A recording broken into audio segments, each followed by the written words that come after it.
Bien alors ça, Stéphane, gros suspense, ça, vous tenez en une seconde. Est-ce que c'est peut-être le rallye plus intense du Touquet que tu as disputé jusqu'à présent? Oui, clairement. Les conditions permettent d'avoir ces écarts.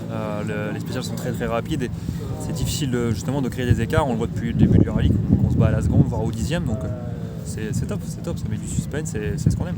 Alors quelles étaient les conditions sinon ce matin?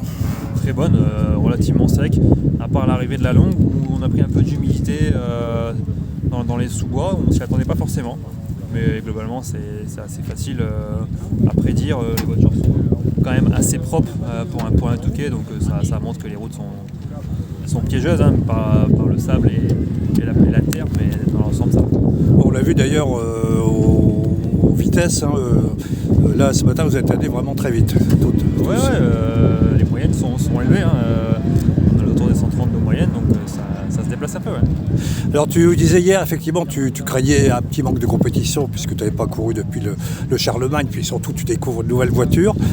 Est-ce que aujourd'hui tu es au point, tu penses déjà quand même tu pensais revenir aussi vite à ce niveau?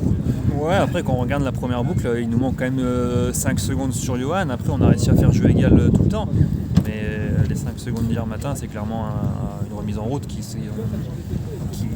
j'ai eu besoin. Et c'est pas grand chose, mais c'est beaucoup à la fois quand on voit les écarts qu'il y a depuis le début du rallye. Donc ça veut dire cet après-midi la course va se jouer, donc ça veut dire là il n'y a pas de question à se poser, c'est attaque à fond de toute façon. Il y a 3 dixièmes d'écart, donc il n'y a pas grand chose à gérer. En tout cas, quel que soit le résultat, on peut dire que ce retour à la compétition de haut niveau et puis la découverte de la nouvelle voiture, c'est déjà une réussite, quoi. Ouais, c'est une réussite, mais on ne vient jamais pour faire deuxième. On va faire le maximum pour gagner et puis voilà. Ok, merci Stéphane.